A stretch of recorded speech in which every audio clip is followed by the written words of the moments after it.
Hello. आज हम लोग इलेक्ट्रिक फील्ड की बात करने वाले हैं। अगर हम लोग पूरे इलेक्ट्रोस्टैटिक्स की बात करें तो इलेक्ट्रोस्टैटिक्स को हम लोगों ने 4 भाग में बांटा था। वैसे अगर देखा जाए तो इलेक्ट्रोस्टैटिक्स में हर एक भाग अपने आप में महत्वपूर्ण स्थान रखता है, लेकिन इलेक्ट्रिक फील्ड जो है वो 12th के बोर्ड एग्जाम के पॉइंट ऑफ व्यू से थोड़ा ज़्यादा अधिक महत्वपूर्ण है ना। इलेक्ट्रिक फील्ड में अगर आप शुरू से जो आप पढ़े हो चार्ज के बारे में, अगर उसके हिसाब से कोऑर्डिनेट कर इसको और उसको दोनों को अगर जोड़ करके अगर आप देखो तो आपको लगेगा ये चार्ज का, ये है तो चार्ज का प्रभाव ही, लेकिन ये थोड़ा सा अलग टाइप का प्रभाव है, यानी कि रुका हुआ चार्ज का जो है प्रभाव है। तो इलेक्ट्रिक फील्ड में क्या महत्वपूर्ण बातें हैं, बाकी सब जितना भी आप देखे हो, पढ़े हो, चार्ज का जो प्रॉपर्टी है ये सब चीज पढ़े हो, तो उसमें इलेक्ट्रिक फील्ड क्यों खास है, इसमें क्या बात है। तो इलेक्ट्रिक फील्ड जो होता है एक्चुअली में अगर इसको आप डिफाइन करो तो हम लोग कहते हैं कि अगर अपने पास कोई चार्ज है, कोई भी चार्ज आप ले सकते हो, लेट अस सपोज कि अपने पास यहाँ पर एक पॉजिटिव चार्ज है, तो इस पॉजिटिव चार्ज के चारों ओर एक अपना क्षेत्र होगा, एक ऐसा क्षेत्र जिस क्षेत्र में अगर दूसरे चार्ज पार्टिकल को आप इंट्रोड्यूस करवाओ। अगर मान लेते हैं हम लोगों ने एक टेस्ट चार्ज लिया Q0 और ये चार्ज जैसे ही इस फील्ड में इंटर किया तो इस चार्ज के ऊपर में अपने आप फोर्स लगना शुरू हो जाएगा। याद कीजिए, जब बालों में कंघी को रगड़ करके और उसके बाद कागज के छोटे छोटे टुकड़ा के नजदीक ले जाते थे तो क्या होता था, उसको खींच लेता था। ऐसा नहीं है कि टुकड़ा नीचे रखो, कंघी ऊपर रखो और खींच लेगा, नहीं, आपको उसके रेंज में लाना पड़ेगा। तो जब आप जहां से वो फोर्स लगना शुरू हो गया, यानी कागज का टुकड़ा हिलना शुरू हो गया, आप समझ लो वहां तक चार्ज का अपना क्षेत्र है, अपना फील्ड है, उसी का नाम दिया गया इलेक्ट्रिक फील्ड। समझे बात को। तो फिजिक्स की दुनिया में इलेक्ट्रिक फील्ड जो है वो चार्ज के चारों ओर का एक क्षेत्र है जो किसी अन्य चार्ज के ऊपर में, किसी अन्य आवेश के ऊपर में विद्युत बल, इलेक्ट्रोस्टैटिक फोर्स बोल दो, इलेक्ट्रिक फोर्स बोल दो, ठीक है, दोनों में से कोई भी बोल दो, कूलम्ब बल बोल दो, ये फोर्स जो है इसके ऊपर अप्लाई करता है। इसीलिए इसका एक नाम दिया गया इलेक्ट्रिक फील्ड, क्योंकि ये विद्युत का ही प्रभाव है, यानी कि चार्ज का ही ये चारों ओर प्रभाव है, इसीलिए इसका नाम दे दिया गया इलेक्ट्रिक फील्ड। और इसको हम ऐसे डिफाइन भी कर सकते हैं, the field around any charge और सिस्टम ऑफ चार्ज। जरूरी नहीं है कि एक ही चार्ज रखे, चार्ज का सिस्टम भी रखा जा सकता है, in which any other charge experiences electrostatic force. कोई भी दूसरा चार्ज को अगर लाया जाए इसके फील्ड में तो उसके ऊपर में इलेक्ट्रोस्टैटिक फोर्स, स्थिर विद्युत बल आरोपित होगा। इसीलिए हम लोग कह सकते हैं यहां पर ये जो प्लस चार्ज है, ये प्लस चार्ज का ये अपना क्षेत्र है, यानी कि ये इलेक्ट्रिक फील्ड है। सिमिलरली इसी तरह से अगर आप चाहो तो माइनस चार्ज भी ले सकते हो। माइनस चार्ज अगर यहां पर लिया जाए तो इसके चारों ओर भी अपना कुछ फील्ड होगा, और इसके फील्ड में भी अगर हम लोग कोई Q0 चार्ज को अगर लावे तो इसके ऊपर भी फोर्स अप्लाई होगा।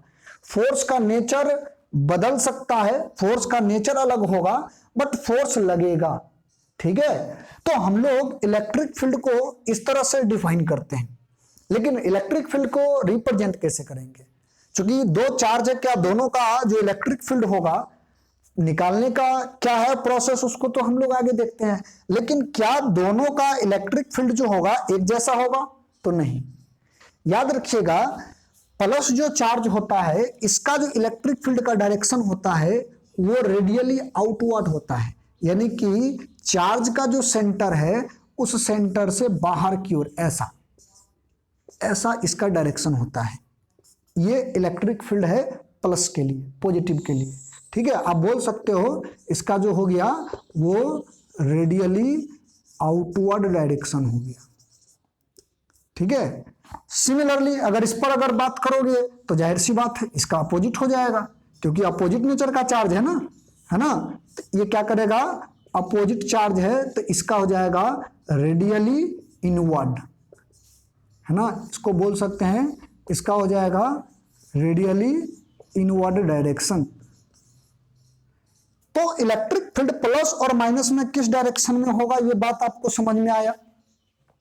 और ये जो लाइन आपको दिख रहा होता है इनवर्ड आउटवर्ड, इसका कहानी हम लोग आगे देखेंगे। फिलहाल आप ये समझ लीजिए कि किसी भी चार्ज के चारों ओर का जो क्षेत्र होता है, उस क्षेत्र को तो हम लोग विद्युत क्षेत्र बोले हैं। उस विद्युत क्षेत्र का कुछ डायरेक्शन होता है, क्योंकि विद्युत क्षेत्र जो है एक डायरेक्शन में फोर्स लगाएगा ना, क्योंकि फोर्स जब अप्लाई होगा तो फोर्स का कोई ना कोई तो डायरेक्शन होगा। तो यहां पर इसका भी अपना कोई ना कोई डायरेक्शन होना चाहिए। तो वो डायरेक्शन आपको ये ध्यान में रखना पड़ेगा। प्लस वाला के लिए रेडियली आउटवर्ड और माइनस के लिए रेडियली इनवर्ड। तो ये इलेक्ट्रिक फील्ड का बेसिक कहानी है। समझ में आई बात? अभी हम लोगों को कहा जाएगा कि इलेक्ट्रिक फील्ड अगर है और ये किसी चार्ज के ऊपर फोर्स लगाता है तो फोर्स का वैल्यू क्या होगा? इलेक्ट्रिक फील्ड को क्या मैथमेटिकली भी डिफाइन कर सकते हैं? तो हाँ, इलेक्ट्रिक फील्ड को मैथमेटिकली भी यानी गणितीय रूप में भी हम लोग इसको डिफाइन करते हैं। तो इलेक्ट्रिक फील्ड जो है उसको मैथमेटिक्स के रूप में हम लोग कैसे बात करेंगे? मैथमेटिकली इसको अगर डिफाइन करोगे आप तो क्या होगा डेफिनेशन इसका, इसको हम लोग देखते हैं। ठीक है, तो चलिए इसको देखते हैं। मैथमेटिकली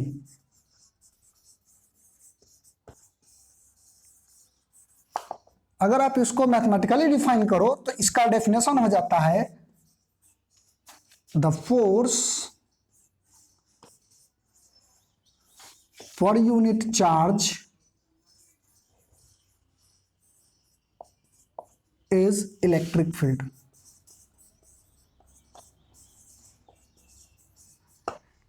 मतलब ये चार्ज था, इस चार्ज के अंदर में एक आप टेस्ट चार्ज ले जा रहे थे, तो हमको ये वाला जो चार्ज है, ये जो दिख रहा होता है चार्ज, इस चार्ज का अपने को चाहिए क्या? Electric field. कि इसका अपना फील्ड कितना होगा भाई? जब प्लस है तो बाहर के डायरेक्शन में ही सही, लेकिन कुछ ना कुछ तो होगा फील्ड। फील्ड का क्या वैल्यू होगा? तो इसका फील्ड का जो वैल्यू है उसको मैथमेटिकली अगर डिफाइन करो तो स्पष्ट बोला है। क्या बोला है? कि जितना फोर्स लगे इस चार्ज के ऊपर में, वो फोर्स पर यूनिट चार्ज, यानी कि जो चार्ज को आप ले जा रहे हो उस चार्ज के पर यूनिट पर जो लगने वाला फोर्स होगा, यही क्या हो जाएगा? Electric field. और इसको हम लोग डिनोट करते हैं ई से। ध्यान रखिएगा इस बात को, इसको डिनोट करते हैं हम लोग ई से। तो ये इलेक्ट्रिक फील्ड का मैथमेटिकल एक्सप्रेशन हो गया और इसी का नाम देते हैं हम लोग इलेक्ट्रिक फील्ड इंटेंसिटी। इसी का नाम हम लोग देंगे क्या चीज? इलेक्ट्रिक फील्ड इंटेंसिटी, विद्युत क्षेत्र तीव्रता। अब कहोगे ये क्या मुसीबत है भाई? एक तो इलेक्ट्रिक फील्ड बोल रहे हो, फिर विद्युत क्षेत्र तीव्रता, इलेक्ट्रिक फील्ड इंटेंसिटी, ये क्या है? क्या दो अलग अलग चीज है या दोनों सिमिलर चीज है? तो एक बहुत बारीक सा अंतर है।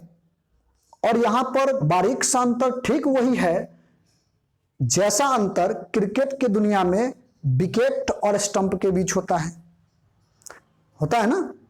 जब वो जो डंडा है आपके हाथों में होता है तो उसको आप क्या बोलते हो? स्टंप बोलते हो। लेकिन जब उसी को ग्राउंड पे गाड़ दिया जाता है तो उसी का नाम विकेट हो जाता है।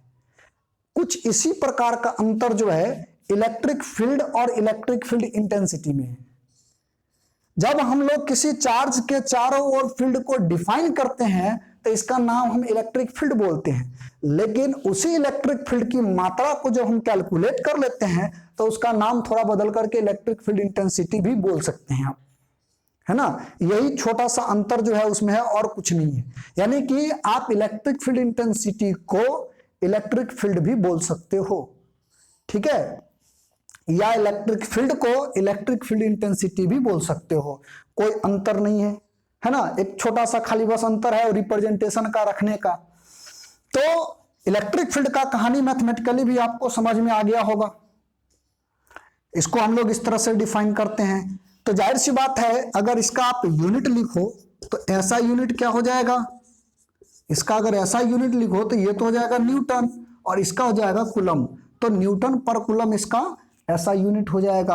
अगर हमसे इसका डायमेंशन बोल दे निकालने के लिए, इसका डायमेंशन, तो डायमेंशन कैसे निकालते हैं बताइए? फोर्स का डायमेंशन याद है? फोर्स का होता है ml (T⁻²). यही होता है ना, mL⁻⁻²। और कूलम यानी चार्ज, चार्ज का डायमेंशन क्या होता है, A×T। पिछला जो वीडियो है उसमें आप लोग को बताया गया होगा। तो यहां से अगर इसको थोड़ा अरेंज करो तो ये क्या हो जाएगा, mL⁻³ और A⁻⁻1। ये इसका अपना डायमेंशन हो जाएगा। ठीक है, तो ये डायमेंशन तो ज्यादा भारी बात नहीं है, कभी कभार पूछ देता है बोर्ड के एग्जाम में, तो इसीलिए थोड़ा अगर ध्यान रखो तो ज्यादा अच्छा रहेगा। और इलेक्ट्रिक फील्ड के बारे में एक और बात याद रखना है, it is a vector quantity. ये कैसा राशि है, तो ये एक सदिश राशि है, ये एक सदिश राशि है, ध्यान रहेगा बात। तो कुल मिलाकर के विद्युत क्षेत्र का ये कहानी है। डेफिनेशन जो है आपको ध्यान में रखना है, मैथमेटिकली इसको कैसे हम लोग बात करेंगे ये वाला चीज आपको ध्यान में रखना है। यूनिट क्या होता है, डायमेंशन क्या होता है, ये वेक्टर क्वांटिटी है, ये तमाम चीजें जो है आपको ध्यान में रखना है। एक और बात ध्यान में रखना क्या है, जो पिछला जो था उसमें जो बात किए थे, क्या बात किए थे, तो जब डायरेक्शन आप इलेक्ट्रिक फील्ड की बात करोगे उसके डायरेक्शन की, तो प्लस का जो डायरेक्शन होगा वो रेडियली आउटवर्ड और माइनस का जो होगा वो रेडियली इनवर्ड, यानी कि अंदर की ओर होगा माइनस का इलेक्ट्रिक फील्ड और बाहर की ओर होगा प्लस का इलेक्ट्रिक फील्ड। ध्यान रहेगा ये बात।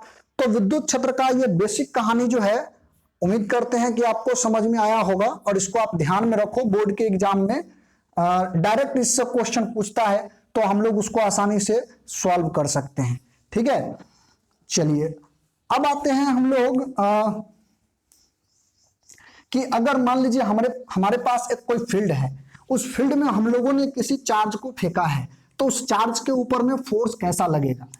क्योंकि अगर मान लीजिए हमारे पास एक फील्ड है, दो केस बनाते हैं। केस फर्स्ट में हम लोग मान लेते हैं यहां से कि एक फील्ड है ऐसा, और इसमें हम लोगों ने क्या किया है, ये फील्ड का डायरेक्शन है, इलेक्ट्रिक फील्ड को ई से डिनोट करते, ध्यान रहेगा, वेक्टर क्वांटिटी है ये, इसका डायरेक्शन इधर है। अगर मान लेते हैं इसके ऊपर में हम लोगों ने कोई +Q चार्ज को फेंका है, और दूसरा केस हम यहां पर लेते हैं, इसमें हम लोग क्या करते हैं, इलेक्ट्रिक फील्ड वही रहेगा जैसा हम लोगों ने पिछला में यहां पर देखा है वैसा ही हम इलेक्ट्रिक फील्ड लेते हैं, सिर्फ क्या करते हैं चार्ज का नेचर बदल देते हैं। तो जब इलेक्ट्रिक फील्ड के अंदर प्लस चार्ज को अगर आप फेंकोगे तो याद करो इसका जो नेचर जो था, यानी इलेक्ट्रिक फील्ड प्रोड्यूस करने का, वो आउटवर्ड था, इसीलिए इसके ऊपर लगने वाला फोर्स जो होगा toward the direction of electric field, यानी कि फोर्स का डायरेक्शन जो होगा वो इलेक्ट्रिक फील्ड के डायरेक्शन के अलोंग होगा। तो जाहिर सी बात है इसमें अगर देखा जाए फोर्स का डायरेक्शन तो opposite to the electric field, direction of electric field, इसमें इलेक्ट्रिक फील्ड के डायरेक्शन के अपोजिट फोर्स लगेगा और इसमें इलेक्ट्रिक फील्ड के डायरेक्शन में फोर्स लगेगा। ये दो बात आपको याद रखने हैं, इसलिए क्योंकि ऑब्जेक्टिव में ऐसा टाइप का क्वेश्चन जो होता है वो हमसे पूछता है। ठीक है, चलिए अब आते हैं हम लोग कि ये जो इलेक्ट्रिक फील्ड है, अगर कोई हमारे पास पॉइंट चार्ज दे दिया है तो एक तो फंडामेंटल फॉर्मूला अपने पास इलेक्ट्रिक फील्ड का मिल गया। क्या चीज मिला है, तो अपने पास इलेक्ट्रिक फील्ड का एक फंडामेंटल फॉर्मूला, डेफिनेशन वाला जो फॉर्मूला है वो ये मिल गया है, ये तो उसका डेफिनेशन वाला फॉर्मूला है। लेकिन अगर हमसे बोल दे कि अपने पास अगर कोई पॉइंट चार्ज दे दे, है ना, और बोले इलेक्ट्रिक फील्ड निकालने के लिए, तो electric field due two point charge, ठीक है, बिंदु आवेश के कारण इलेक्ट्रिक फील्ड, अगर ये कह रहा है ज्ञात करने के लिए तो यूज तो होगा यही फंडामेंटल फॉर्मूला, लेकिन हम लोग इस फोर्स का वैल्यू पहले कैलकुलेट करेंगे कि फोर्स कितना है, उसके बाद हम एक जनरल फॉर्मूला और निकालते हैं। तो पहली बात, अगर मान लीजिए हमारे पास यहां पर एक Q चार्ज है ना, एक Q चार्ज है यहां पर रखा हुआ है, और इससे कुछ दूरी तक जहां तक इसका अपना फील्ड है, मान लेते हैं R डिस्टेंस पर एक हम लोगों ने टेस्ट चार्ज लिया, और टेस्ट चार्ज के रूप में हमेशा हम लोग यूनिट पॉजिटिव चार्ज लेते हैं। यूनिट मतलब तो इकाई आप समझ रहे हो, पॉजिटिव चार्ज लिया जाता है ताकि ये जो है एक्सक्लूसिव रिजल्ट जो होता है, अनूठा रिजल्ट दिखाता है। आप माइनस चार्ज जो होता है ये सब चीज का इस्तेमाल यहाँ पर नहीं करते हो। बेसिकली यही चार्ज लेने की प्रथा है, तो हम लोग इसी का इस्तेमाल यहाँ पर करते हैं। मान लीजिए ये प्लस क्यू चार्ज है यहाँ पर, और इसके क्षेत्र में हम लोगों ने प्लस क्यू नॉट ये टेस्ट चार्ज को लाया है, ये टेस्ट चार्ज है, और हमको चेक करना है कि बताइए इसके चारों ओर फील्ड क्या होगा। तो चूंकि ये पॉइंट चार्ज है ना, टेस्ट चार्ज सॉरी ये वाला जो चार्ज ये अपना क्या है, पॉइंट चार्ज है, और इसके चारों ओर हमको फील्ड चाहिए। तो फील्ड निकालना है, तो ये फील्ड अगर निकल जाए तो वही होगा उसका चारों ओर, क्योंकि ये रेडियस बन जाएगा और चारों ओर हम लोग सर्किल बना देंगे। तो सबसे पहले हम लोग क्या करेंगे, कैलकुलेट करेंगे कि इन दोनों चार्जों के ऊपर लगने वाला कूलम फोर्स कितना होगा, है ना। तो अकॉर्डिंग टू कूलम्स लॉ के अगर अनुसार हम लोग देखें तो यहां पर फोर्स का जो वैल्यू आ जाएगा वो हो जाएगा 1/4 pi epsilon not Q1 into Q2 Q not और बट्टा दूरी का स्क्वायर। तो ये अपना फॉर्मूला हो जाएगा, इसको हम लोग मान लेंगे इक्वेशन नंबर 1, ठीक है, ऐसा हम लोग मान लेंगे। अब बात आया कि हम लोग इसको आगे कैसे बढ़ावें। तो चूंकि चाहिए क्या, इलेक्ट्रिक फील्ड, तो from definition of electric field, electric field का जो परिभाषा है उस परिभाषा से अगर आप बात करो तो क्या होता है, फोर्स बट्टा क्यू नॉट। तो फोर्स बट्टा क्यू नॉट, तो इलेक्ट्रिक फील्ड बराबर क्या हो जाएगा, यहां से फ्रॉम इक्वेशन 1 से आप फोर्स का वैल्यू लिखो तो 1/4 pi epsilon not small Q not और डिवाइड बाई क्यू नॉट। ये क्यू नॉट और क्यू नॉट कैंसिल हो जाएगा, तो इलेक्ट्रिक फील्ड बराबर बच जाएगा 1/4 पाई एप्सिलॉन नॉट क्यू, और नीचे में हो जाएगा क्या चीज, आर स्क्वायर छूट गया यहाँ पे, आर स्क्वायर, ठीक है। तो ये अपना इलेक्ट्रिक फील्ड आ गया, इलेक्ट्रिक फील्ड का ये फॉर्मूला हो गया। ये किसके लिए हम निकाले हैं, तो ये हम निकाले हैं पॉइंट चार्ज के लिए। आपसे ये क्वेश्चन पूछता है, तो ऐसा जो टर्म है इसको आप ध्यान में रखो, पॉइंट चार्ज के लिए इलेक्ट्रिक फील्ड का ये एक जनरल फॉर्मूला भी हो गया, ठीक है। ये आपको न्यूमेरिकल को भी हल करने में सहयोग करेगा, इसको ध्यान में रखना है हम लोगों को। अगर इसी को वेक्टर फॉर्म में लिखे, इन वेक्टर फॉर्म, अगर इसको सदिश रूप में हम लोग लिखेंगे तो जो वेक्टर होता है उसको ऊपर वेक्टर साइन लगा दीजिए। ये तो कांस्टेंट है 1/4 pi epsilon not Q, charge तो वेक्टर होता नहीं है, लेकिन ये जो डिस्प्लेसमेंट जो होगा या रेडियस बोल दो, ये जो होगा वेक्टर होगा, तो उसका मॉडुलस ऑफ वेक्टर करके स्क्वायर कर देंगे। तो ये अपना वेक्टर फॉर्म में भी आ गया। तो किसी पॉइंट चार्ज के कारण जो इलेक्ट्रिक फील्ड आएगा वो हम लोग इसी फॉर्मूला से निकालेंगे, फिर इसको वेक्टर फॉर्म में कन्वर्ट कर देंगे। सॉरी इसमें डायरेक्शन छूट गया, डायरेक्शन भी आप दे दो, ठीक है। यानी रेडियली जब है डायरेक्शन में तो चाहे प्लस हो चाहे माइनस हो, वो इनवर्ड आउटवर्ड का कहानी आपको मालूम है। जब रेडियली है तो उसका रेडियस के अलोंग ही उसका आएगा, तो हम यहाँ पर आर कैप लगा देंगे ताकि डायरेक्शन हमें मालूम हो जाए। तो पॉइंट चार्ज की वजह से ये आ गया अपना इलेक्ट्रिक फील्ड। कभी कभार पूछ देता है कि इन दोनों के बीच में ग्राफ कैसा होगा, छोटा सा जगह है इसी में हम बात कर लेते हैं। अगर मान लीजिए हमसे पूछ दे कि graph between electric field versus दूरी रेडियस, इसके बीच अगर पूछ दे तो एकदम बहुत सिंपल सा कहानी है। क्योंकि वैसे भी अगर आप देख लो तो इलेक्ट्रिक फील्ड जो होगा वो रेडियस के स्क्वायर का इनवर्सली प्रोपोर्शनल है। तो इनवर्सली प्रोपोर्शनल जो होता है स्क्वायर करके, तो उसका ग्राफ कुछ इस प्रकार से आ जाएगा। मान लीजिए ये अपना इलेक्ट्रिक फील्ड का डायरेक्शन है, इलेक्ट्रिक फील्ड को रिप्रेजेंट करने वाला एक्सिस है, और ये वाला एक्सिस जो है वो रेडियस को रिप्रेजेंट करने वाला एक्सिस है। ये अपना ओरिजिन है, तो ग्राफ जो आएगा कुछ इसी प्रकार से आएगा। और इसको अगर आप देख लो तो यही क्या चीज है, इलेक्ट्रिक फील्ड जो होगा ये inversely proportional to R square है। तो पॉइंट चार्ज की वजह से जो इलेक्ट्रिक फील्ड का वैल्यू होता है ये आपको याद रखना है एज ए जनरल फॉर्मूला। अगर आप ये ग्राफ याद रखो तो और अच्छा, क्योंकि ऑब्जेक्टिव में पूछता है तो उस समय डायरेक्ट ये वाला चीज इसका जो है आप जवाब दे सकते हो।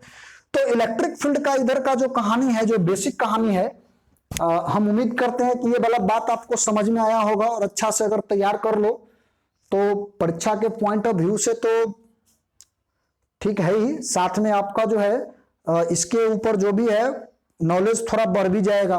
तो इलेक्ट्रोस्टैटिक्स का ये इंपॉर्टेंट पार्ट है, इसको आप ध्यान में रखना। चलिए अब आते हैं आगे का जो पार्ट है उस पर।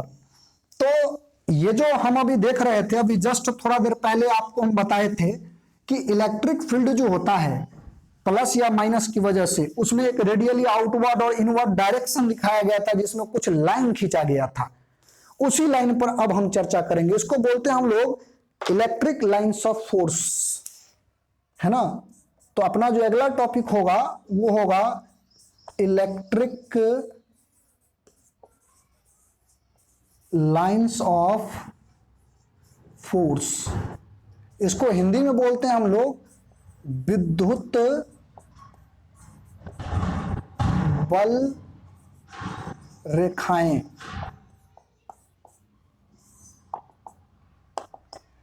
तो एक्चुअली में विद्युत बल रेखाएं है क्या? तो जैसा कि पहले भी हम लोग बात किए थे कि एक प्लस चार्ज है, तो प्लस चार्ज के चारों ओर जब फील्ड दिखाया गया था तो फील्ड का जो डायरेक्शन था वो रेडियली आउटवर्ड कुछ लाइन के थ्रू हम दिखाए थे आपको, ऐसा करके, है ना, ऐसा करके हम दिखाए थे। माइनस अगर आप ले लो तो माइनस के चारों ओर भी कुछ इसी प्रकार से था, सिर्फ डायरेक्शन इनवर्ड था, उसमें आउटवर्ड था प्लस में, और इसमें क्या था, इनवर्ड था, अंदर की ओर डायरेक्शन था इसका। तो ये जो आपको लाइन दिख रहा होता है, एक्चुअली में इसी लाइन को हम लोग बोलते हैं इलेक्ट्रिक लाइंस ऑफ फोर्स। लेकिन इसको डिफाइन कैसे करेंगे? तो हम लोग इसको डिफाइन कुछ इस प्रकार से करेंगे कि अपना जो ये लाइन है, इसके ऊपर अगर हम लोग कोई अन्य चार्ज को ला करके रख दें तो उस चार्ज के ऊपर फोर्स लगेगा। एक्चुअली में फील्ड में तो ऐसा करके बहुत सारा लाइन होता है ना, तो हम लोग जनरली इलेक्ट्रिक फील्ड में भी ऐसा ही डिफाइन करते थे। लेकिन जब पार्टिकुलर लाइन पर अगर आप चर्चा करो तो पार्टिकुलर लाइन पर अगर आप छोड़ दोगे ना पॉजिटिव चार्ज को, तो उस पॉजिटिव कोई भी ऐसे चार्ज को रख दो तो उस पर फोर्स लगेगा।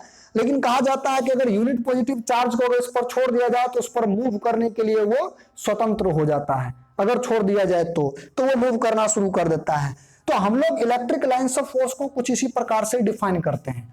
इसको हम लोग डिफाइन कर सकते हैं, the line on which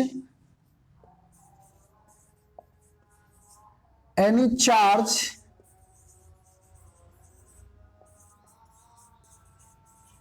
experiences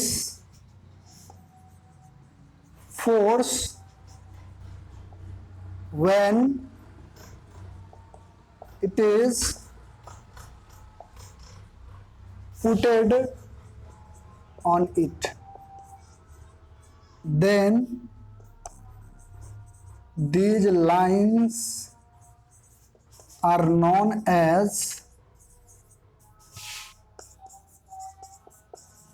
electric lines of forces. ठीक है, इसी को हम लोग बोलते हैं electric lines of force. Basically एक और बात आप ध्यान में रखना है इसको समझने के लिए, कि जैसे रूम वगैरह में मकड़ा का जाल जैसे देखते हो, मकड़ी का जो जाल होता है वो आपको कभी दिखता नहीं है, लेकिन एक्चुअली में उसका एग्जिस्टेंस होता है, उसका अपना अस्तित्व होता है। सिमिलरली कुछ इसी प्रकार से किसी भी चार्ज के चारों ओर जो लाइन होता है ना, वो आपको फिजिकली दिखेगा नहीं, बट उसका इफेक्ट आप देखते हो फोर्स के रूप में। जैसे कंघी वाला उदाहरण बहुत आसान सा उदाहरण है, कंघी को जो बाल पे लगाते हो और जब कागज के छोटे छोटे टुकड़ा के नजदीक लाते हो तो फोर्स लगता है, लेकिन कभी आपको ये नहीं पता चलता कि कौन उसको खींच रहा है। एक्चुअली में वो लाइन है, लेकिन लाइन हमें पता नहीं चल पाता है। तो इसीलिए कभी कभार हम इसके बारे में एक पॉइंट ऐसे भी ध्यान में रख सकते हैं कि इलेक्ट्रिक लाइंस ऑफ फोर्स जो है वो इफेक्ट डालता है, रियल सिचुएशन को दर्शाता है, but it is not physically existed. ये जो है फिजिकली भौतिक रूप से एग्जिस्ट नहीं करता, इसका अपना अस्तित्व नहीं होता, वो दिखाई ही नहीं देता है। बात समझ रहे हैं ना, जैसे मकड़ी का जाल जो होता है दिखाई नहीं देता है, लेकिन जब उसमें जाओ तो लपटा जाते हैं हम लोग। तो कुछ इसी प्रकार से इलेक्ट्रिक लाइंस ऑफ फोर्स भी होता है। तो इलेक्ट्रिक लाइंस ऑफ फोर्स का कहानी आपको समझ में आया। इलेक्ट्रिक लाइंस ऑफ फोर्स में बोर्ड के एग्जाम में इसका प्रॉपर्टी पूछा जाता है कि ये जो विद्युत बल रेखा है, इस विद्युत बल रेखा का क्या गुण है। एक तो आप समझ रहे हो कि फोर्स लगा रहा है, लेकिन वो फोर्स लगाएगा तो फिर मान लीजिए उसमें और भी बहुत सारा चीज तो हो सकता है ना इलेक्ट्रिक लाइंस ऑफ फोर्स में, तो क्या गुण है ऐसा करके आपसे प्रश्न पूछता है। तो हम इसके प्रॉपर्टी पे बात करते हैं, properties of electric lines of forces या इलेक्ट्रिक लाइंस ऑफ फोर्स। ठीक है, इसके प्रॉपर्टी पे बात करते हैं हम लोग, प्रॉपर्टीज। इसका जो गुण है उस पर हम बात करते हैं, विद्युत बल रेखाओं का गुण, है ना। तो देखो सबसे पहले तो एक डायग्राम हम आपको बता दे तैयार करके कि प्लस अगर चार्ज हो और माइनस चार्ज भी अगर एक साथ अगर आप रखोगे तो क्या होगा, इधर से इलेक्ट्रिक लाइंस ऑफ फोर्स विद्युत बल रेखाएं जाएगा और जाकर के माइनस में इंटर कर जाएगा कुछ इस प्रकार से। ठीक है, ऐसे इस तरह से इंटर कर जाएगा। फिर ऐसे तो बहुत सारा लाइन होता है, हम कुछ लाइन को दर्शा पाते हैं, इस तरह से जाएगा और इसमें ये इंटर कर जाएगा। और भी लाइन्स होंगे इस तरह से जाएंगे, इधर से निकलेगा और इधर जाके इंटर कर जाएगा। यहां से अगर ले जाओ तो ये भी वैसा ही कुछ करेगा, है ना। इधर से आएगा, इधर अंदर चला जाएगा, इधर से बाहर आएगा, है ना, ऐसा। तो अगर हम लोग इसमें प्रॉपर्टी की बात करें तो पहला जो प्रॉपर्टी हो जाएगा वो आप ऐसे भी बोल सकते हो कि क्या होगा, ये इमेजिनरी है, ये एक इमेजिनरी पार्ट है। काल्पनिक क्यों बोले, अभी जस्ट आपको उदाहरण दिए थे कि ये फिजिकली एग्जिस्ट नहीं करता है बट इसका प्रभाव है। तो जब फिजिकली एग्जिस्ट नहीं करता तो जाहिर सी बात ये काल्पनिक है ना, स्वाभाविक सी चीज है। तो पहला गुण तो ये हो गया कि इट इज इमेजिनरी, यानी कि इलेक्ट्रिक लाइंस ऑफ फोर्स जो होता है वो काल्पनिक होता है। और दूसरा जो पोर्शन होगा अगर उसकी हम लोग बात करें तो आप इसको देख करके इसका गुण बता सकते हो। क्या गुण होगा इसका, तो दे emanates from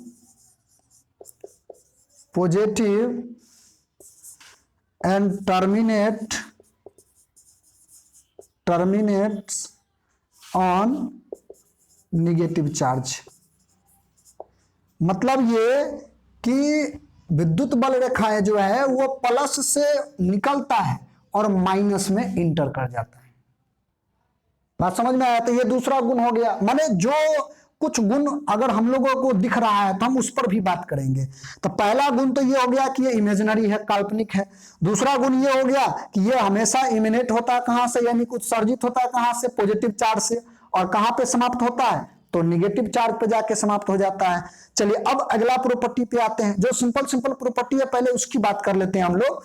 तो अगला जो इसका प्रॉपर्टी होगा वो ये हो जाएगा कि हमारा ये जो इलेक्ट्रिक लाइंस ऑफ फोर्स है, इस इलेक्ट्रिक लाइंस ऑफ फोर्स के बहुत इंपॉर्टेंट पार्ट याद रखिएगा, इस इलेक्ट्रिक लाइंस ऑफ फोर्स के किसी भी बिंदु पर अगर आप एक टेंजेंट खींच दो, स्पर्श रेखा खींच दो, ठीक है, कहीं भी अगर आप मान लो यहां पे खींच दो, ठीक है, अगर आप चाहो तो यहां पे खींच दो, तो जहां भी खींचोगे ना उस पॉइंट पर आपको विद्युत क्षेत्र का दिशा मिल जाएगा। इसका मतलब यह हुआ कि इलेक्ट्रिक लाइंस ऑफ फोर्स, विद्युत बल रेखाएं के किसी भी बिंदु पर खींचा गया जो स्पर्श रेखा होगा वो हम लोगों को उसी बिंदु पर विद्युत क्षेत्र का दिशा दर्शाएगा, बताएगा। समझ रहे हैं ना। जैसे अगर यहां पर आप देख लो तो इलेक्ट्रिक फील्ड का डायरेक्शन इधर हो गया, इधर की ओर, यहां पर देख लो तो इधर हो जाएगा, यहां देख लो तो नीचे की ओर हो गया। तो ये आपको इलेक्ट्रिक फील्ड का डायरेक्शन बता रहा है। किसी भी पॉइंट पर अगर खींचोगे तो उस पॉइंट पर आपको इलेक्ट्रिक फील्ड का डायरेक्शन मिल जाएगा। तो ये इसका तीसरा प्रॉपर्टी होगा, है ना। तीसरा प्रॉपर्टी क्या होगा, tangent to any point, tangent to any point of lines gives direction of electric field। यानी कि लाइन के किसी भी बिंदु पर खींचा गया स्पर्श रेखा क्या देगा, विद्युत क्षेत्र का दिशा देगा, डायरेक्शन देगा। ध्यान रहेगा। चलिए अब चौथा प्रॉपर्टी पे आते हैं। चौथा प्रॉपर्टी कहता है कि हमारा जो विद्युत बल रेखाएं का जो ये जो दिख रहा है आपको पूरा डायग्राम, ये कभी भी बंद लूप का निर्माण नहीं करता। बंद लूप का निर्माण कहने का मतलब यह है कि इधर से गया और इधर से वापस चला आया, माने इधर से गया और इधर से वापस चला आया, यानी कि क्लोज ऐसा होना चाहिए। ऐसा इलेक्ट्रिक लाइन्स ऑफ फोर्स कभी नहीं बनाता है। क्यों नहीं बनाता है? तो देखो, अगर आप प्लस यहां से भी लोगे तो ये क्या होगा, इसका डायरेक्शन इधर होगा और ये तो अंदर की ओर है ही, तो इसका मतलब इधर से हमेशा निकल करके इधर जा रहा है। ये इधर से जाकर के अगर इधर चला आता, इधर से जाकर के इधर चला आता, तब हम बोलते हैं ये बंद लूप है। लेकिन ऐसा नहीं हो रहा है, इधर से यहां गया, इधर से भी इधर जा रहा है, यानी कि एक ही डायरेक्शन में सबका सब फील्ड जा रहा है। इसीलिए हम लोग नहीं बोल सकते हैं कि ये लूप का निर्माण करता है। यानी कि हम लोग यहां पर बोलेंगे क्या चीज, never form closed loop. Electric lines of force जो होता है कभी भी क्लोज लूप का निर्माण नहीं करता, बंद लूप का निर्माण नहीं करेगा। ये प्रॉपर्टी के अंतर्गत आता है। आप सारे प्रॉपर्टी को अगर याद रखो तो ज्यादा अच्छा रहेगा, ठीक है। अब आइए फिर नेक्स्ट पे, और ये और ज्यादा महत्वपूर्ण, इधर से तो क्वेश्चन भी कई बार पूछा जा चुका है, इसको तो और बढ़िया से तैयार रखो। हम यहां पर पॉइंट पहले लिख देते हैं, उसके बाद आपको बताते हैं। नेवर क्रॉस ईच अदर, लेकिन इसमें एक क्वेश्चन लगा देता है वाई, है ना। इसका मतलब आपको समझा दे रहे हैं कि विद्युत बल रेखाएं जो है वो कभी भी एक दूसरे को नहीं काटता है। दो विद्युत बल रेखाएं जो, जैसे देख लो यहां पर है ना, डेंसिटी ज्यादा है, ठीक है, यहां से आया और निकला, लेकिन ये कभी भी एक दूसरे को काटेगा नहीं। हमेशा एकदम पतला सा भी रास्ता मिलेगा तो उसमें आकर के इंटर कर जाएगा, इधर से जाएगा इधर इंटर कर जाएगा। लेकिन कभी भी दो बल रेखाएं जो होगा या दो से अधिक भी, कोई भी बल रेखाएं एक दूसरे को काटता ही नहीं है, कभी नहीं काटता है। बात समझे, ये बल रेखाएं का गुण है। लेकिन इसमें प्रश्न पूछता है क्यों नहीं काटता है ना, इसलिए हम यहां पर लगा दिए वाई। तो इसका जवाब है कि अगर मान लीजिए दो बल रेखाएं एक दूसरे को काट दिया, लेट अस सपोज कि एक इधर है और ये एक दूसरे को काट दिया, तो जब काट दिया तो आपको जो ये कटान बिंदु मिला है, इंटरसेक्शन पॉइंट मिला है, इस पॉइंट पर तो आप दो स्पर्श रेखा खींच दोगे ना, एक इस डायरेक्शन में और एक इस डायरेक्शन में। इसका मतलब एक इलेक्ट्रिक फील्ड का डायरेक्शन इधर हो गया और एक इधर हो गया। एक ही बिंदु पर एक साथ दो इलेक्ट्रिक फील्ड का डायरेक्शन निकल गया, कैसे पॉसिबल है? एक आदमी एक ही टाइम में दो रास्ते पर चल रहा है, ऐसा तो पॉसिबल है ही नहीं ना। तो यहां पर क्या होगा कि दो बल रेखाएं अगर एक दूसरे को काट दिया, तो चूंकि हमें पहले से ही पता है कि टेंजेंट अगर खींचते हैं तो हमको इलेक्ट्रिक फील्ड का डायरेक्शन मिलता है, तो हम एक बिंदु जो कटान बिंदु होगा यहां पर इस पॉइंट पर तो हम दो को डायरेक्शन खींच देंगे, क्योंकि कटा हुआ तो एक इधर भी जाएगा इधर भी, क्योंकि इधर भी इलेक्ट्रिक फील्ड इधर भी है, और ये डायरेक्शन आ गया दो। ऐसा कभी पॉसिबल है क्या? एक ही बिंदु पर दो डायरेक्शन कैसे होगा? इसीलिए दो बल रेखाएं या दो से अधिक बल रेखाएं एक दूसरे को कभी भी प्रतिच्छेदित नहीं करती है। ये पॉइंट आपको ध्यान में रखने हैं। क्लियर है ये बात? तो इलेक्ट्रिक लाइन्स ऑफ फोर्स का जो प्रॉपर्टी चल रहा है उसमें 5 प्रॉपर्टी तक हम लोग बात किए हैं। उम्मीद करते हैं कि पांचों का पांचों प्रॉपर्टी जो है आपको समझ में आ गया होगा, ध्यान रहेगा। ठीक है, चलिए अब आते हैं हम इसके छठे प्रॉपर्टीज पे। छठा प्रॉपर्टी क्या होगा? इससे पहले का जो प्रॉपर्टी है, ये सारा प्रॉपर्टी पहले आप लोग ध्यान में रख लेना बढ़िया से, तब हम छठा प्रॉपर्टी पे आते हैं, उसको देखते हैं। देखो अब आता है कि इलेक्ट्रिक लाइन्स ऑफ फोर्स जो होगा, इलेक्ट्रिक लाइन्स ऑफ फोर्स जो होता है, इसको अगर इसका अगर डेंसिटी बढ़ा दो आप, जैसे मान लेते हैं कि यहां पर इलेक्ट्रिक लाइन्स ऑफ फोर्स ऐसा कुछ चल रहा है, पैरेलल कर लो, ऐसा कुछ है, और कहीं पर क्या है कि इलेक्ट्रिक लाइन्स ऑफ फोर्स जो है ऐसे ही रहे, लेकिन थोड़ा सटा सटा करके हम दे रहे हैं, और ज्यादा संख्या हुई है, यहां भी 4 यहां भी 4 हम रख लेते हैं। ठीक है, यही सेम चीज। बट अगर दोनों में डेंसिटी की बात करो तो इसका जो डेंसिटी होगा इसको d1 मान लेते हैं, इसका जो डेंसिटी होगा ये d2 मान लेते हैं, तो d2 तो ज्यादा हो गया किससे? d1 से। ठीक है, तो d1 से ज्यादा हो गया d2, यानी कि इसका डेंसिटी कम हो गया, इसका घनत्व ज्यादा है, इसका घनत्व ज्यादा, इसका कम है। इसका मतलब ये होता है कि यहां पर जो इलेक्ट्रिक फील्ड होगा और यहां पर जो इलेक्ट्रिक फील्ड होगा, इसको E2 मान लो, दोनों में अंतर होगा, E2 ज्यादा होगा E1 से। यानी इलेक्ट्रिक फील्ड का जो स्ट्रेंथ होगा, जिसको आप इंटेंसिटी बोलते थे, वो इंटेंसिटी का वैल्यू जो होगा वो E1 से ज्यादा होगा। तो इसका मतलब एक प्रॉपर्टी बन गया कि greater the density of lines of force greater the electric field. यानी कि अगर इलेक्ट्रिक फील्ड का डेंसिटी ज्यादा होगा, ठीक है, तो जाहिर सी बात है कि इसका इलेक्ट्रिक फील्ड का डेंसिटी ज्यादा होगा तो इलेक्ट्रिक फील्ड का स्ट्रेंथ जो होगा, उसका जो प्राबल्य होगा वो भी ज्यादा होगा। तो ये वाला पॉइंट आपको ध्यान में रखना है, ठीक है। हम लोग कितना 5 तक पढ़े थे ना। छठा जो होगा